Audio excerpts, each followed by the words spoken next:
The crack of a gunshot echoed across the dusty main street of Idaho City, Idaho, freezing Lillian Evans in place as she clutched her basket of fresh eggs against her chest. It was June 1878, and the mining town was no stranger to violence. But the sound still made her heart race with a fear that had become all too familiar over the past 3 years of her marriage. Lillian tucked a strand of auburn hair behind her ear, careful not to draw attention to herself as she hurried toward the general store. Her blue calico dress was high-necked and modest, hiding the yellowing bruises on her collarbone from her husband's last outburst. Frank Evans had a reputation in Idaho City as a successful businessman with investments in several mining operations, but those who lived in the Evans household knew him differently. "Afternoon, Mrs. Evans," called Mr. Peterson, the elderly shopkeeper, as Lillian entered the store. The bell above the door jingled softly, announcing her arrival. "Good afternoon," she replied, her voice barely above a whisper. She kept her eyes downcast, knowing how even the smallest pleasantries could be misconstrued when reported back to Frank. The general store was busy that day. Several miners were gathered near the counter, discussing the latest silver strike, while women browsed the fabrics and household goods. Lillian moved carefully through the aisles, selecting only the items on her list. "Let me help you with that, madam," a deep voice offered as she struggled to reach a tin of coffee on a high shelf. Lillian turned to find herself looking up at a tall stranger. The man wore a worn leather vest over a simple cotton shirt, dusty denims, and scuffed boots. His face was sun-bronzed beneath a wide-brimmed hat, and his eyes were a striking blue against his weathered skin. She'd never seen him in town before. "Thank you, but I can manage," Lillian said quickly, reaching again for the tin. The stranger easily plucked the coffee from the shelf and handed it to her with a gentle smile. "I'm Owen Garrett, just rode into town yesterday."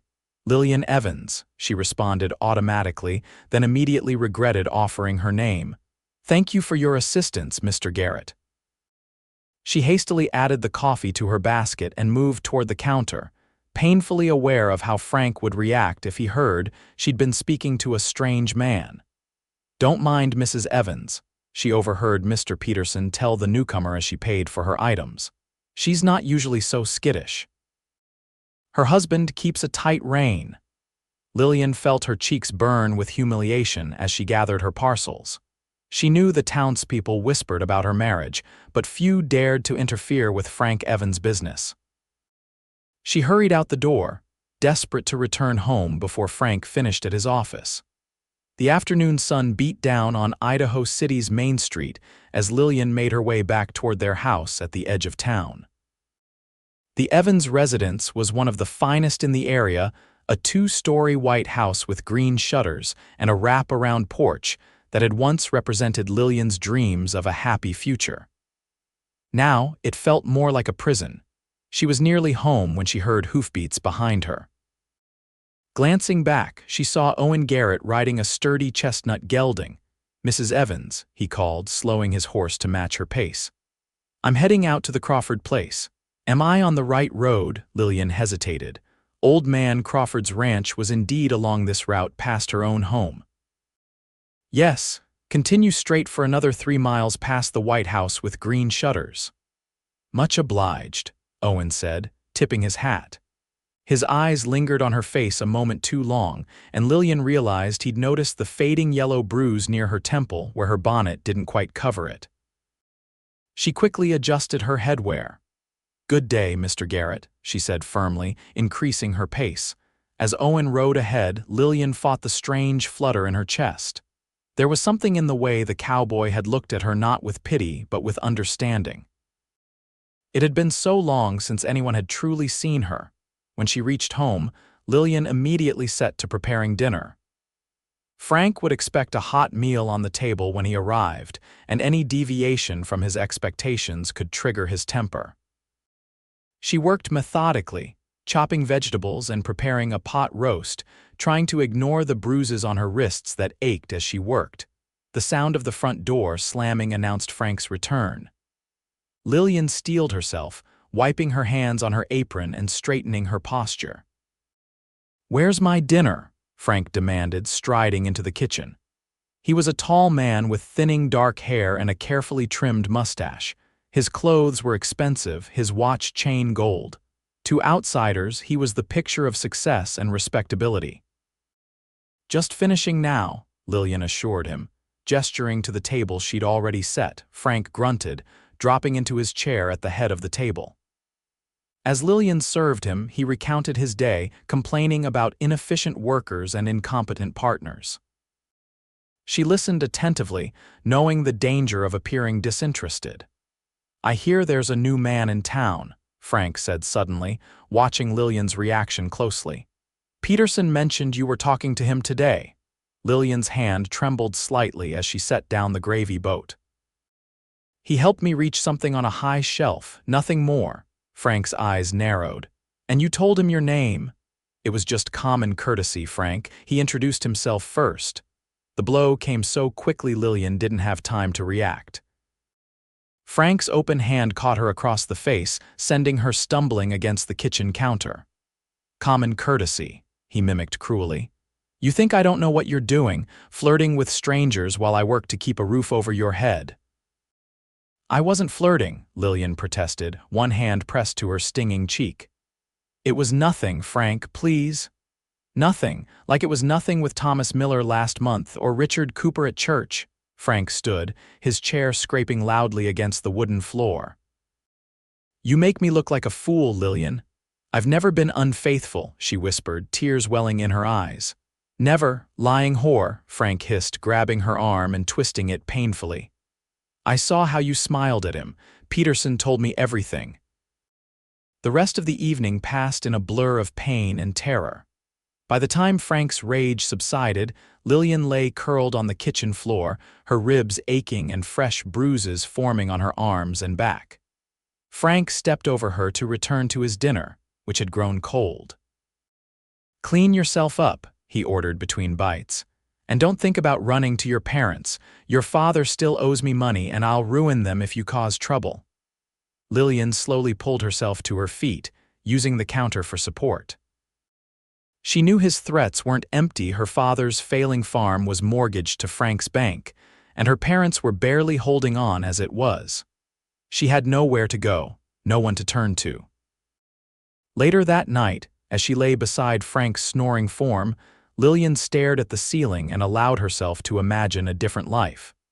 She thought of the stranger's kind eyes and wondered what it would be like to be treated with gentleness. Such dangerous thoughts, she knew. Dreams that could only lead to more pain. The following morning, Lillian rose early to prepare Frank's breakfast. Her body ached with each movement, but she had long ago learned to work through pain.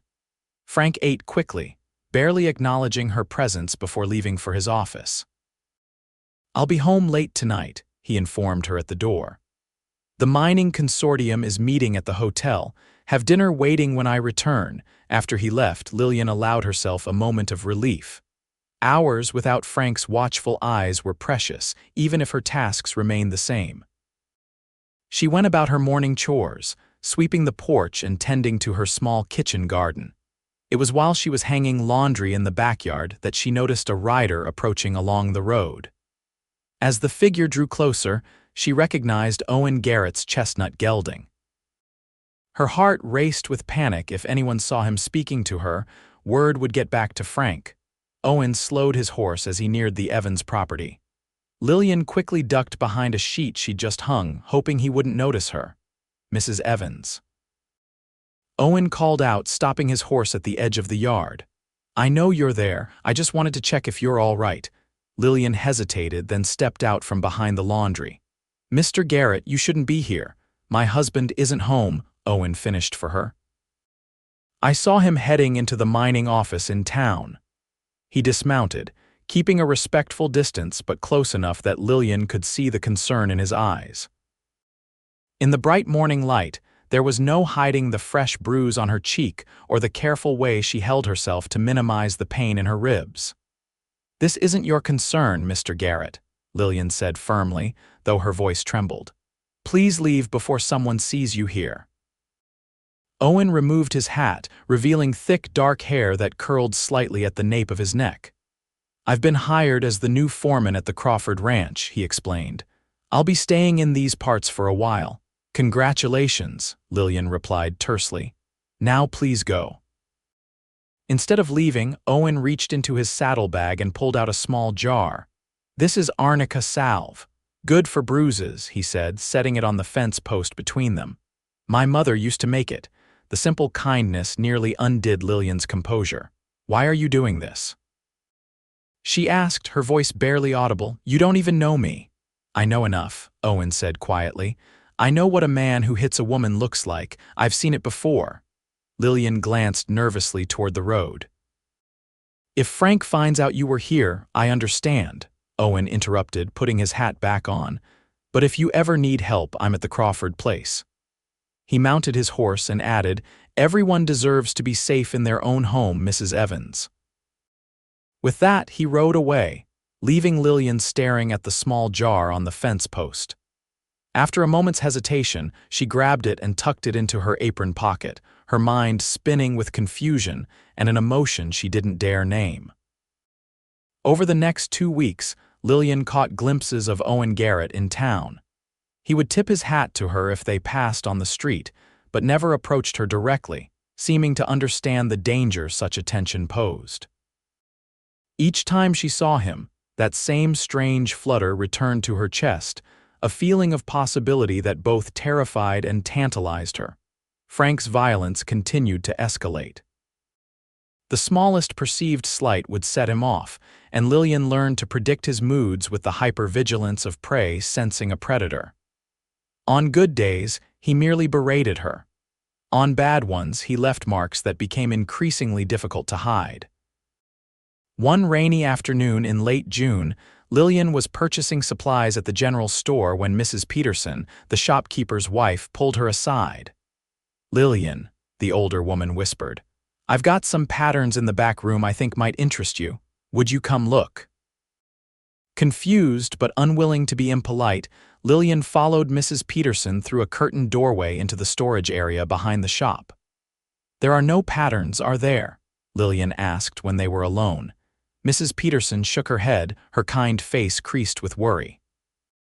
"Child, several of us ladies in town have been talking. We know what's happening in your home." Lillian felt her face grow hot with shame. "Mrs. Peterson, I appreciate your concern, but no buts," the older woman interrupted firmly. "My sister was married to a man like Frank Evans. She stayed until he killed her." Mrs. Peterson pressed a small pouch into Lillian's hand. "This is money we've collected, not much, but enough for a stage ticket to Boys or beyond." Tears sprang to Lillian's eyes. "I can't," she whispered. "Frank would find me, and my parents, he would ruin them." "Then at least know you have friends," Mrs. Peterson insisted. "That new foreman at Crawford's, Mr. Garrett, he asked about you, said if you ever needed help day or night to send word." Lillian's heart pounded at the mention of Owen. He shouldn't get involved. "Sometimes, child, we don't get to choose our champions." Mrs. Peterson patted Lillian's hand. "Keep the money and remember you're not alone." Lillian slipped the pouch into her pocket next to the now half-empty jar of arnica salve. She thanked Mrs. Peterson and finished her shopping with a mind awhirl with dangerous thoughts of escape. That evening, Frank returned home in a foul mood. The mining consortium meeting had not gone well, investments were down, and one of his partners was questioning Frank's management. "Worthless dinner," he muttered, shoving away the plate Lillian had prepared. "Can't you do anything right?" Lillian remained silent, knowing from experience that any response would only fuel his anger. Frank stood and paced the kitchen, ranting about incompetent business partners and ungrateful townsfolk. "And that new foreman at Crawford's," he spat suddenly, "acting like he owns the place. Do you know what he said to me today? Suggested I wasn't treating my investments properly." "My investments?" Lillian froze at the mention of Owen. "I'm sure he didn't mean, what do you know about what he meant?" Frank rounded on her, eyes narrowing suspiciously. "Have you been talking to him?" "No," Lillian answered truthfully. "I've barely seen him since he arrived in town." Frank studied her face, searching for lies. Peterson's wife pulled you aside today. What did she want? Lillian's blood ran cold. Someone had been watching her. She just wanted to show me some new fabric patterns, she lied, praying her fear didn't show on her face. Frank slammed his fist on the table, making the dishes jump. You think I'm stupid? The whole town is talking behind my back, pitying poor Lillian Evans and her terrible husband. He grabbed her by the throat, pushing her against the wall.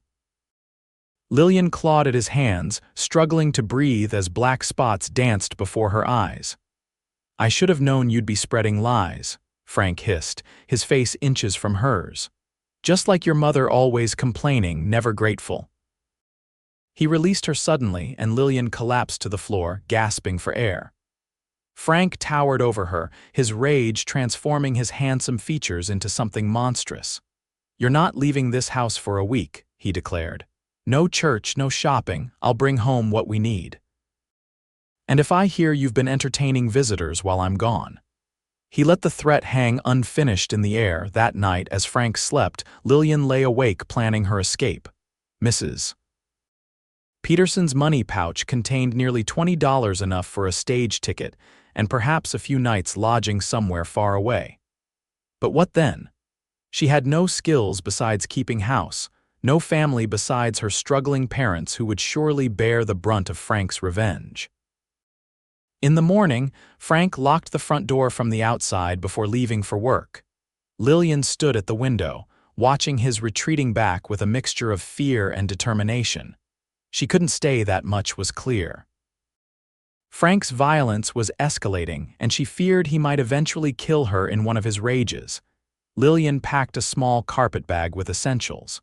A change of clothes, her mother's silver hairbrush, the money from Mrs. Peterson, and what little jewelry she owned that Frank hadn't sold or locked away. She hid the bag under their bed, then set about her daily chores, waiting for the right moment. The opportunity came sooner than expected. Shortly after noon, a messenger arrived from Frank's office with a note informing Lillian that her husband would be traveling to Boise on business and wouldn't return until the following day. The messenger was instructed to unlock the door, allow Lillian to prepare a travel bag for Frank, then lock her in again before taking the bag to the stage office. As the young messenger boy waited in the parlor, Lillian quickly gathered Frank's things, her mind racing. This might be her only chance. Mrs. Evans, the boy called impatiently. Mr. Evans said I'm not to dally. Just a moment, Lillian replied, slipping her own hidden bag beneath Frank's larger valise. She handed both to the messenger. Would you mind carrying these to the door for me? My wrist is paining me today. The boy obliged, unaware of Lillian's deception. At the door, she pretended to search for something in Frank's bag, discreetly retrieving her own in the process. Thank you, Tommy, she said, pressing a penny into the boy's hand. Please tell Mr. Evans I'll have everything ready for his return. Once the messenger had gone, locking the door behind him as instructed, Lillian sprang into action. She couldn't leave through the doors. They were solid oak with heavy locks, but the kitchen window was large enough for her to slip through if she removed the screen. With trembling hands, Lillian pried the screen loose and pushed the window fully open. The drop to the ground was about 5 feet, manageable but risky. She tossed her bag out first, then carefully maneuvered herself through the opening, clinging to the sill before dropping to the ground below. Pain shot through her ankle as she landed, but it was bearable. Gathering her bag, Lillian hurried around to the back of the property where a line of trees offered some cover. She had no clear plan beyond reaching the stage depot, but first, she needed to get out of sight. Lillian made her way through the trees, following a small creek that eventually led to the edge of the Crawford property. Her ankle throbbed with each step, slowing her progress. By late afternoon, dark clouds had gathered overhead, promising a summer storm. She needed shelter and help. The Crawford ranch house came into view as the first heavy raindrops began to fall. Lillian hesitated at the edge of the clearing, suddenly uncertain. Seeking help from Owen meant involving him in her troubles, putting him at risk when Frank inevitably came looking for her. But as the rain intensified, Soaking through her light dress and sending chills through her body, Lillian knew she had no choice. She limped across the open field toward the barn, hoping to find shelter there first and gather her courage before approaching the main house. The barn door was partially open, offering a glimpse of warmth and dryness within. Lillian slipped inside, setting down her sodden bag with relief. The large space was filled with the comforting smells of hay and horses. Several stalls lined one wall, most containing dozing horses who barely acknowledged her arrival. "Who's there?" A deep voice called from the back of the barn. Lillian froze, recognizing Owen's voice immediately. It's Lillian Evans," she replied, her voice trembling with cold and fear. Owen emerged from a tack room, a lantern in his hand casting golden light across his surprised face. "Mrs. Evans?" He quickly closed the distance between them, taking in her bedraggled appearance with concern. "You're soaked through. What happened?" "I left him," Lillian said simply, the enormity of her actions suddenly hitting her. She swayed on her feet, lightheaded from exhaustion and hunger. "I didn't know where else to go." Owen caught her arm to steady her, his touch gentle. "You did the right thing coming here," he assured her, guiding her to a bale of hay where she could sit. He draped his own coat around her shoulders, the warmth of it seeping into her chilled bones. "Are you hurt?" "Just my ankle. I jumped from a window." Owen's expression darkened. "He locked you in," Lillian nodded, fighting back tears. "He's gone to boys until tomorrow when he finds out I've left." She couldn't finish the thought. "You're safe now," Owen promised. "Let me get you up to the house. Mrs. Crawford will help you get dried off and fed." "I can't involve anyone else," Lillian protested. "Frank has connections. He'll make trouble for anyone who helps me." "The Crawfords aren't afraid of Frank Evans," Owen said firmly, "and neither am I." He helped Lillian to her feet and retrieved her bag. "Can you walk or shall I carry you?" The question, asked with such simple concern, broke through Lillian's last defenses. Tears streamed down her face, mingling with the rainwater still dripping from her hair. "Why are you being so kind to me?" Owen's blue eyes held her steadily. "Because it's what anyone deserves. And because I've wanted to help you since the moment I saw those bruises you were trying so hard to hide." He offered his arm, which Lillian gratefully took. Together they made their way through the rain to the Crawford ranch house, where Owen's knock was answered by a plump, gray-haired woman with kind eyes. "Martha, this is Mrs. Evans from town," Owen explained. "She needs our help." Martha Crawford took one look at Lillian's battered face and rain-soaked clothing and ushered her inside without question. "You poor dear," she clucked, already helping Lillian remove the sodden coat. "Let's get you into something dry before you catch your death." Over hot tea and Martha's freshly baked bread, Lillian told her story to the Crawfords. James Crawford, a weathered rancher in his 60s, listened with growing anger as Lillian detailed Frank's abuses. Martha occasionally wiped away tears while Owen remained silent, his jaw clenched tight. "You'll stay here tonight," James declared when Lillian had finished. "Tomorrow we'll figure out what's to be done, but you're not going back to that monster, that's certain." "Frank will come looking for me," Lillian said, the fear never far from her mind. "He has friends in the sheriff's office. He'll say I'm his property, that he has the right to take me home." "Let him try," James growled. "I've been in Idaho territory since before Frank Evans could tie his own boots. Sheriff Miller might look the other way in town, but out here, my word carries weight." Martha showed Lillian to a small guest room, providing a nightgown and fresh clothes for the morning. "These belong to our daughter," she explained. "She's married and living in Oregon now, but she left some things behind." Left alone at last, Lillian sat on the edge of the bed, overwhelmed by the day's events. The room was simple but comfortable, a far cry from the elegant but coldly oppressive bedroom she shared with Frank. Here, there were hand-stitched quilts and curtains, a vase of wildflowers on the dresser, and an overwhelming sense of safety she hadn't felt in years. She fell asleep almost instantly, exhaustion claiming her despite her worries about what the next day would bring. Morning arrived with golden sunlight streaming through the curtains. For a moment, Lillian was disoriented, expecting to wake to Frank's demanding voice. Instead, she heard distant cattle lowing and birds singing outside her window. After dressing in the borrowed clothes, a simple blue skirt and white blouse that fit reasonably well, Lillian made her way downstairs. She found Martha in the kitchen, preparing a substantial breakfast, while voices from the porch indicated James and Owen were discussing the day's work. "There you are, dear," Martha said warmly. "Did you sleep well?" "Better than I have in years," Lillian admitted, moving to help with the breakfast preparations. Martha waved her to a chair instead. "You sit. You're our guest today." The men came in for breakfast, Owen greeting Lillian with a gentle smile that made her heart skip. In the morning light, she could see him clearly, the strong line of his jaw, the laugh lines around his eyes, the capable hands that handled both cup and fork with unexpected grace. James outlined his plan over breakfast. "I've sent word to Judge Harrison Boys.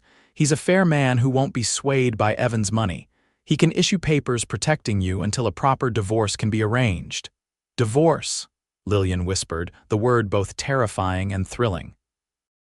Few women successfully divorced their husbands, especially when those husbands had money and influence. "It won't be easy," James acknowledged, "but you have witnesses to the abuse. Mrs. Peterson and others in town will testify, I'm sure of it." Owen leaned forward. "In the meantime, you can stay here where it's safe. I've asked some of the ranch hands to keep an eye out for visitors. Evans won't take you by surprise." "I can't impose on your hospitality indefinitely," Lillian protested. "Nonsense," Martha interjected. "We've been wanting help around the house anyway. You can earn your keep if that makes you feel better, but you're welcome here for as long as you need." After breakfast, Owen invited Lillian to walk with him to check on a newborn foal. As they strolled toward the corral, Lillian felt an unfamiliar lightness in her steps despite her sore ankle. "Did you always want to work with horses?" she asked, genuinely curious about this man who had risked so much to help her. Owen smiled, his eyes crinkling at the corners. "I grew up on a small ranch in Wyoming. My father taught me everything I know about horses. After he died, I worked wherever I could find employment. The Crawfords are good people. I'm lucky to have landed here." "They seem wonderful," Lillian agreed, watching as Owen leaned against the fence, his eyes following a mare and her wobbly-legged foal. "What about you?" Owen asked. "What did you want before Frank?" Lillian finished for him. She considered the question, realizing it had been years since anyone had asked about her dreams. "I wanted to teach. I even had some schooling for it, but then my father's farm started failing. Frank offered financial help in exchange for my hand." "You sacrificed yourself for your family," Owen observed softly. Lillian shrugged. "It seemed the right thing to do at the time. Frank was charming before we married. The violence didn't start until after." "It never should have started at all," Owen said firmly. "No man has the right to hurt his wife, no matter what."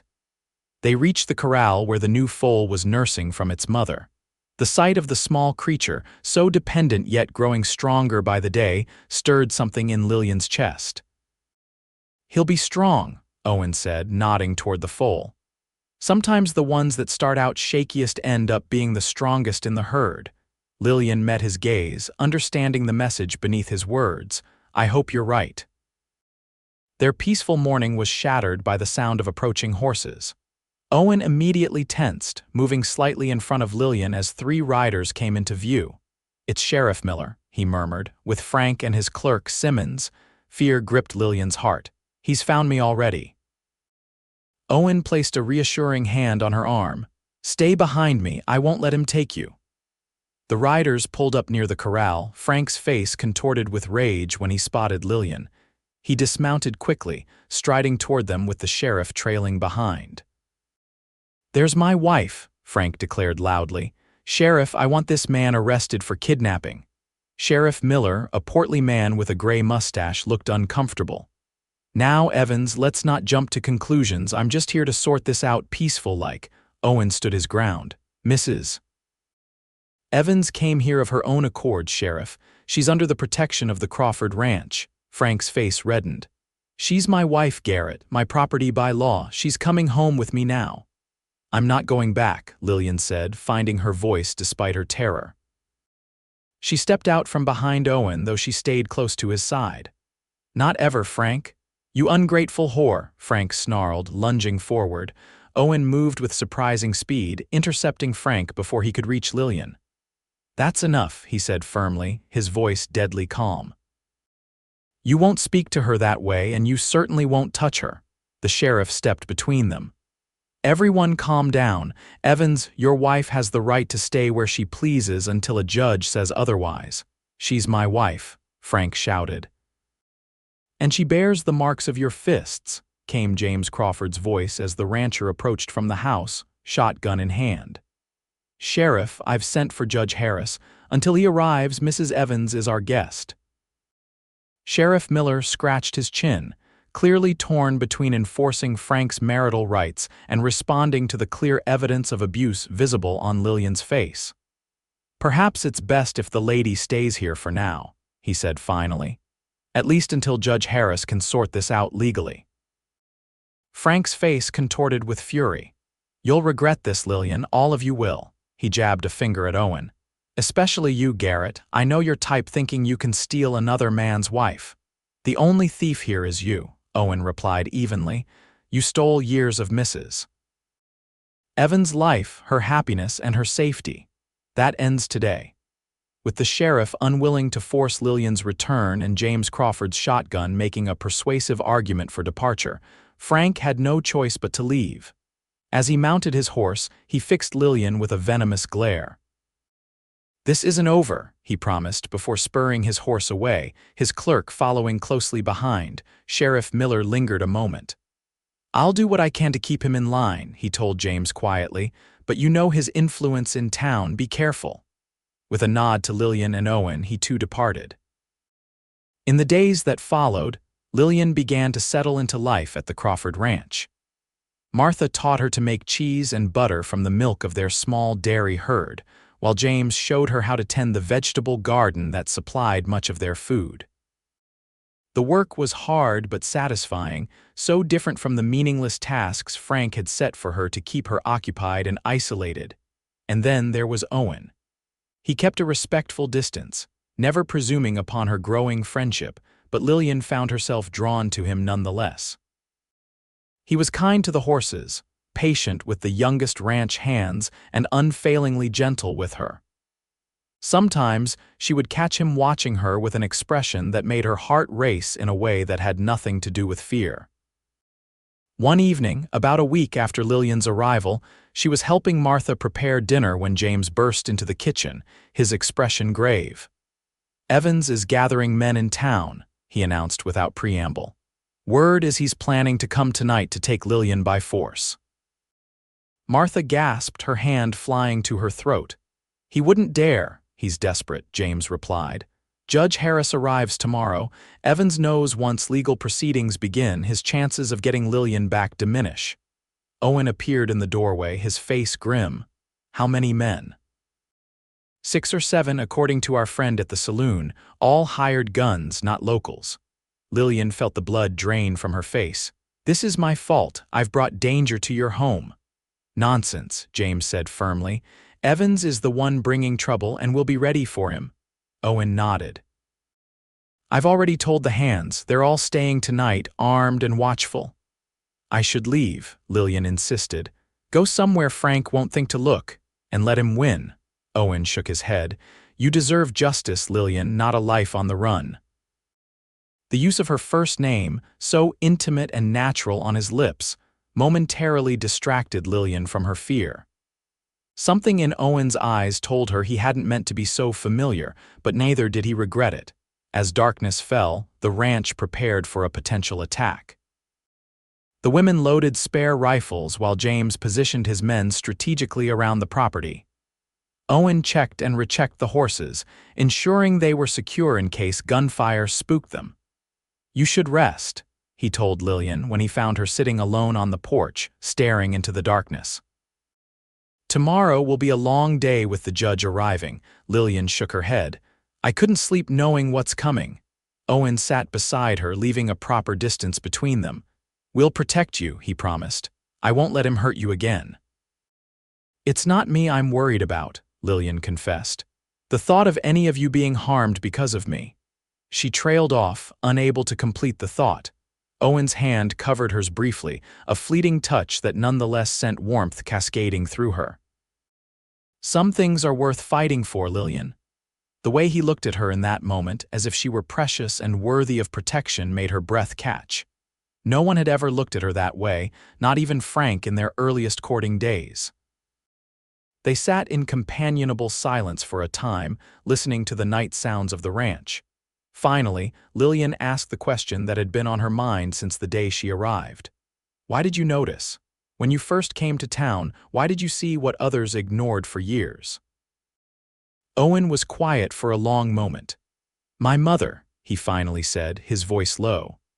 "My father wasn't like Evans. He never raised a hand to her, but his brother, my uncle, he was a violent man.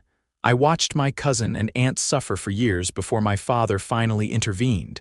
By then, the damage was." He shook his head.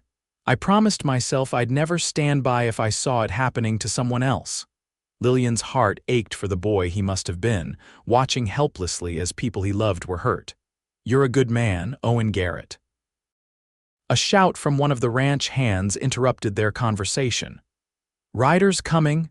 Owen was on his feet instantly, guiding Lillian inside. "Stay with Martha," he instructed, checking his revolver before heading out to join James and the others. From the window, Lillian could see the approaching riders, 8 men, Frank at their lead. They pulled up about 50 yards from the house where James and 4 ranch hands waited, weapons ready.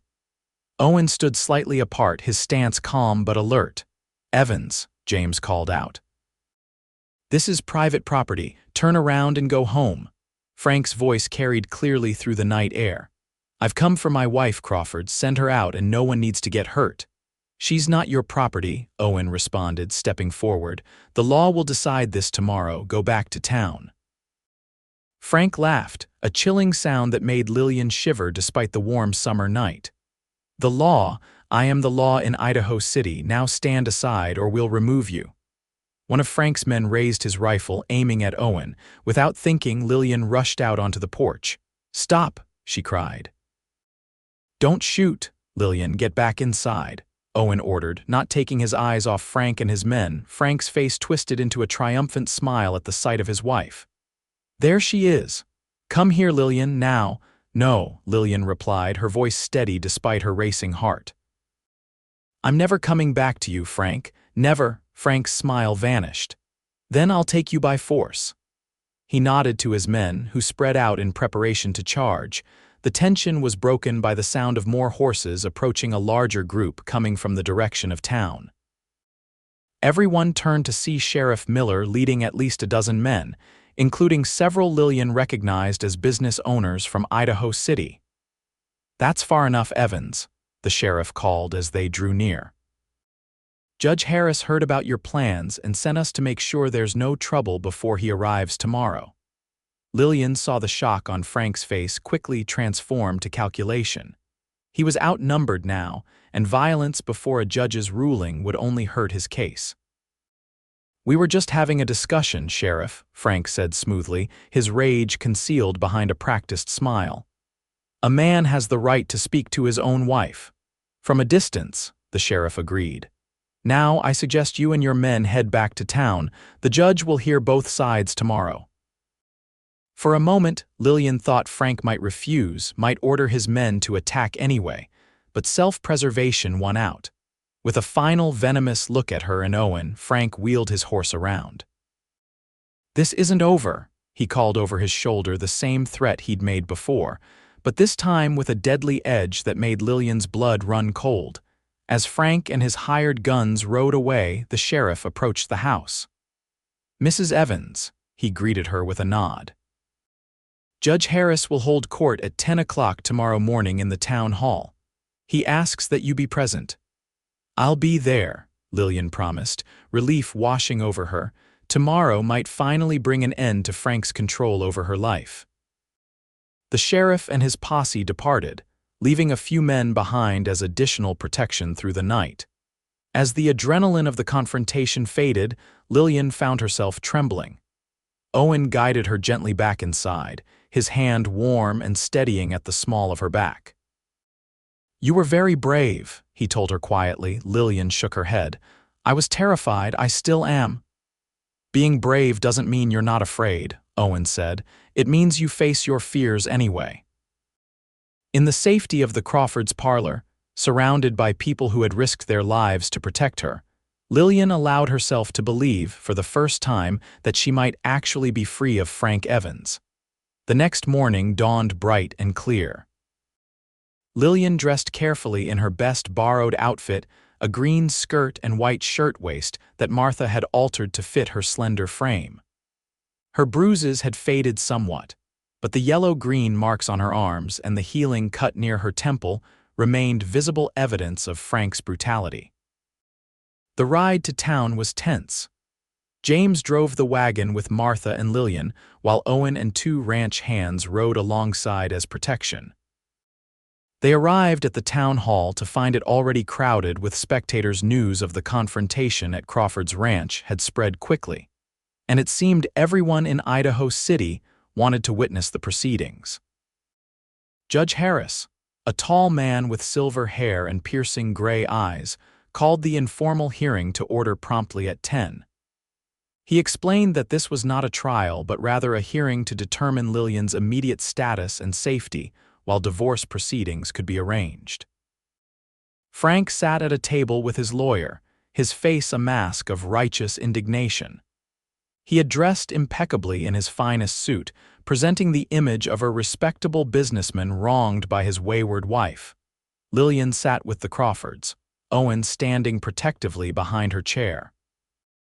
The support of these people, who had known her only a short time but had shown her more kindness than she'd experienced in years, gave her the courage to face what was to come. Judge Harris called Frank to speak first. He rose with practiced dignity, telling a tale of a devoted husband whose mentally unstable wife had fled their happy home, influenced by interfering neighbors and a ranch hand with designs on her virtue. He spoke of his concern for Lillian's well-being, his desire to get her the help she needed, and his willingness to forgive her indiscretions if she would only return home. When Frank finished his performance, Judge Harris called Lillian forward. She felt every eye in the room on her as she took the seat before the judge's table. "Mrs. Evans," Judge Harris began, his voice kind but neutral, "please tell the court why you left your husband's home." Lillian took a deep breath and began to speak. She told of the early days of her marriage when Frank had been controlling but not violent, how his first physical attack had come after she'd spoken to another man at church, and how the abuse had escalated over the years. She spoke of broken ribs that had never been properly treated, of being locked in the house when Frank traveled, of living in constant fear. As she spoke, she gradually removed her shawl and rolled up her sleeves, revealing the bruises in various stages of healing. A murmur went through the crowd, and from the corner of her eye, Lillian saw several women dabbing at tears. "Why didn't you leave sooner?" the judge asked. "Frank threatened my parents," Lillian explained. "Their farm is mortgaged to his bank. He promised to foreclose and leave them destitute if I ever tried to leave him." Judge Harris nodded thoughtfully. "And what made you finally decide to go?" Lillian glanced at Owen before answering. "I realized he might eventually kill me, and I began to believe I deserved better." When Lillian had finished, Judge Harris called Mrs. Peterson to speak. The shopkeeper's wife confirmed that she and other women in town had long suspected the abuse, had seen Lillian's poorly concealed injuries, and had finally decided to offer help. Next came Dr. Wilson, the town physician, who reluctantly admitted that he had treated Lillian for accidents that he had suspected were the result of violence. His failure to report his suspicions clearly weighed on him, and he avoided meeting Lillian's eyes as he spoke. As the testimony continued, Frank grew visibly agitated. When Owen was called to testify about finding Lillian at the Crawford Ranch, Frank suddenly leapt to his feet. "This is absurd," he shouted. "She's my wife. I have the right to discipline her as I see fit." The outburst silenced the room. Judge Harris regarded Frank coldly. "Mr. Evans, you will control yourself in my courtroom or I will have you removed." Frank subsided, but the damage was done. His carefully constructed facade had cracked, revealing the violent man beneath. After hearing all the testimony, Judge Harris called a brief recess to consider his decision. As the spectators milled about the town hall, Lillian remained seated, too exhausted to move. Owen brought her a cup of water, his presence a silent comfort. "You did well," he told her quietly. "No matter what happens, remember how strong you've been today." When Judge Harris returned, he delivered his ruling with firm conviction. "Based on the evidence and testimony presented, I find that Mrs. Lillian Evans has been subjected to cruel and inhumane treatment by her husband, Mr. Frank Evans. I hereby grant Mrs. Evans temporary separation and protection from Mr. Evans, pending formal divorce proceedings." The judge continued, addressing specific points. Frank was prohibited from approaching Lillian or sending others to do so. He was ordered not to harass or threaten the Crawfords or anyone else sheltering Lillian. And most surprisingly, he was instructed not to take any action against Lillian's parents' farm. "Your Honor," Frank's lawyer protested, "my client has legitimate business interests. Your client has demonstrated a pattern of using his financial power as a weapon," Judge Harris interrupted. "I am placing a temporary hold on any actions regarding the Evans family farm. If Mr. Evans violates this order, he will face severe penalties." The relief that washed over Lillian was so profound she nearly wept. For the first time in years, she felt truly free. As the crowd began to disperse, Frank pushed his way toward Lillian, his face contorted with rage. "This isn't the end," he hissed, stopping just short of where Owen stood protectively beside her. "You think some judge's order will keep you safe? You'll what, Evans?" Owen interrupted, his voice dangerously quiet. "Think carefully about your next words. There are many witnesses here." Frank's eyes narrowed. "You think you've won her? She's damaged goods, Garrett, used up. You're welcome to my leftovers." Before anyone could react, Owen's fist connected with Frank's jaw, sending him sprawling to the floor. The crowd gasped collectively, then fell silent as Owen stood over Frank, his expression cold. "If you ever speak about her that way again," Owen said, each word precise and measured, "if you ever threaten her or come near her, I will make sure you never hurt anyone ever again." "That's not a threat, Evans, it's a promise." Sheriff Miller stepped forward, looking uncomfortable. "I ought to arrest you for that, Garrett." "I didn't see anything," James Crawford said loudly. "Nor did I," echoed Martha, joined by a chorus of similar denials from the assembled townspeople. Frank scrambled to his feet, his dignity in tatters. "You'll regret this," he spat, but the threat sounded hollow now. Without another word, he stormed out of the town hall, his lawyer hurrying after him. In the weeks that followed, Lillian slowly built a new life at the Crawford Ranch. Word spread through Idaho City of Frank Evans' true nature, and many who had once sought his favor now avoided him. His business suffered as people withdrew their investments, and rumors circulated that he was planning to leave Idaho territory altogether. The divorce proceedings moved forward with surprising speed, aided by Judge Harris's influence and Frank's increasing desire to be done with the scandal. By late August, Lillian received word that her divorce had been granted, a rare outcome, but justified by the overwhelming evidence of cruelty.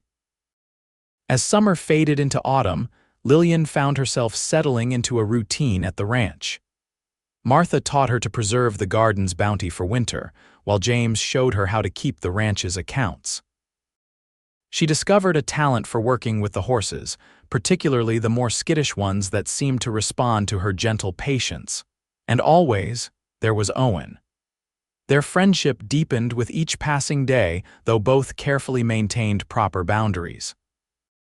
Lillian was healing, learning who she was without Frank's oppressive presence, and Owen respected her need for time and space.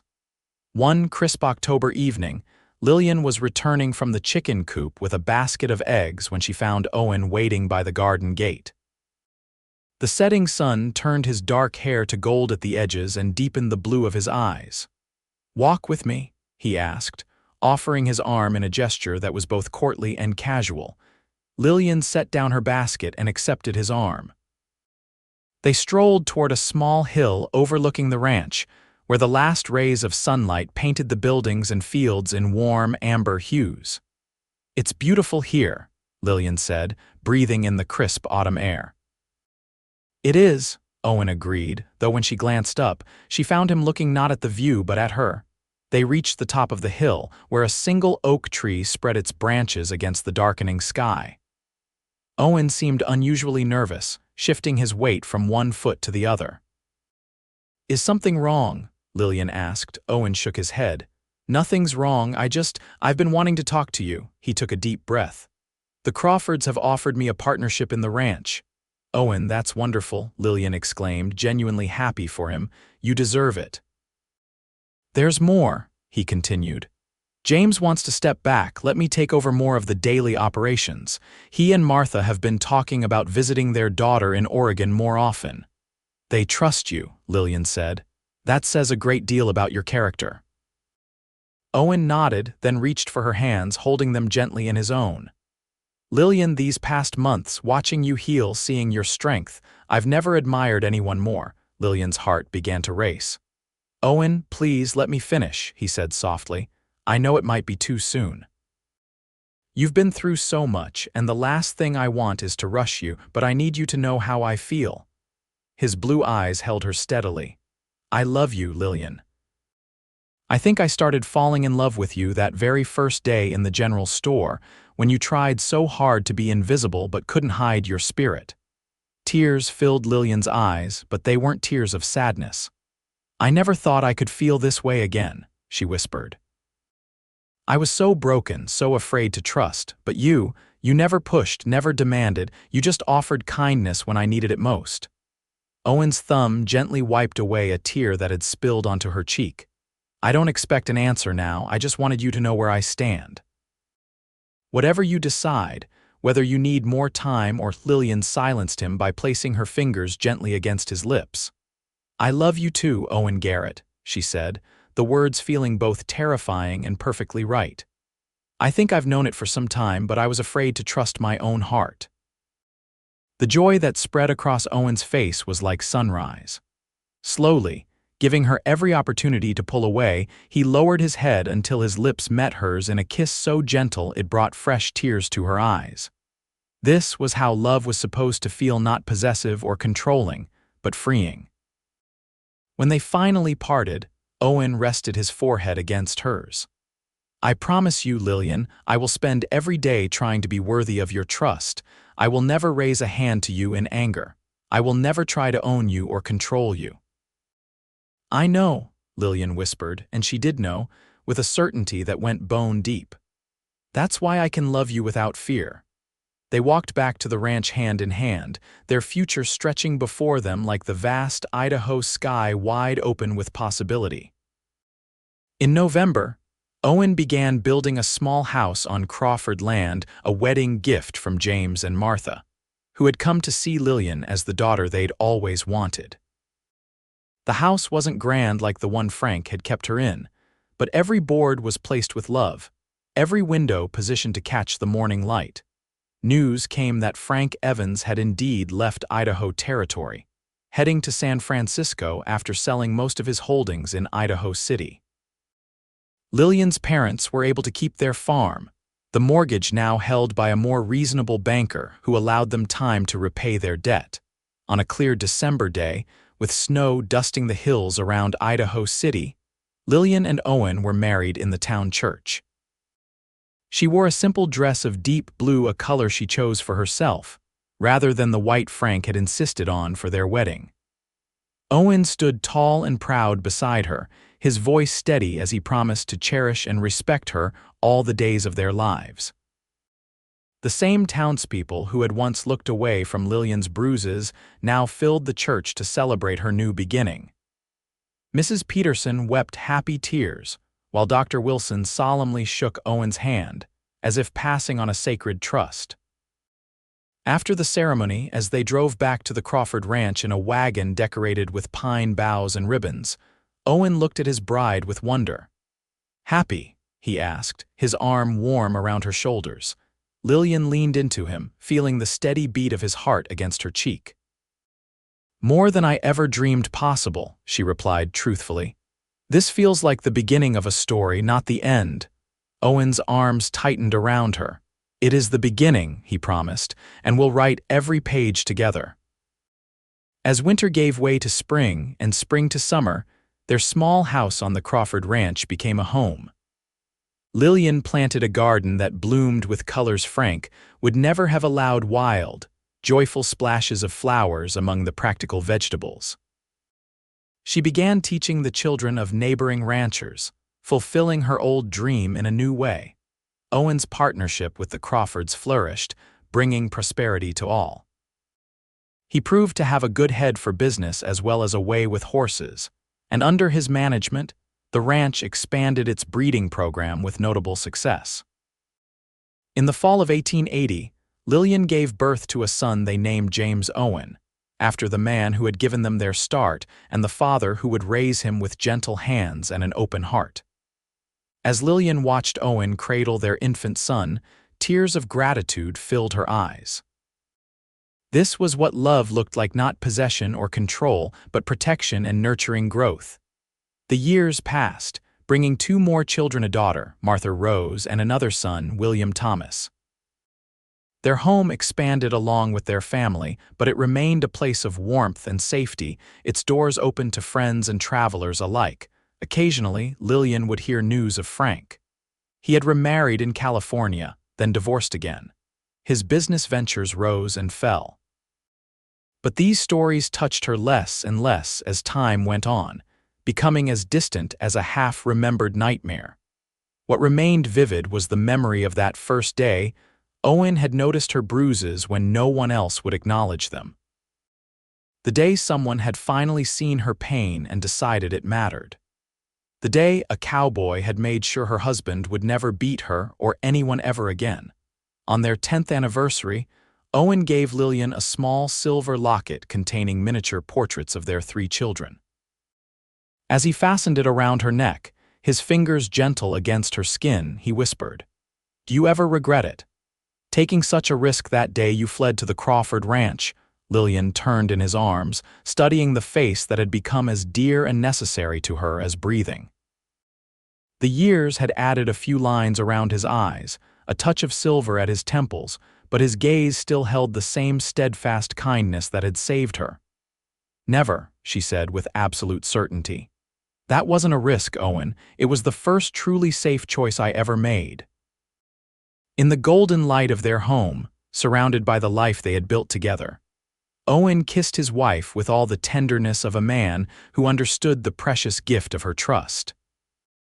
And Lillian Evans Garrett, once a prisoner in her own home, now the mistress of her own destiny, kissed him back with the passion and joy of a woman who knew without doubt that she was truly, completely loved.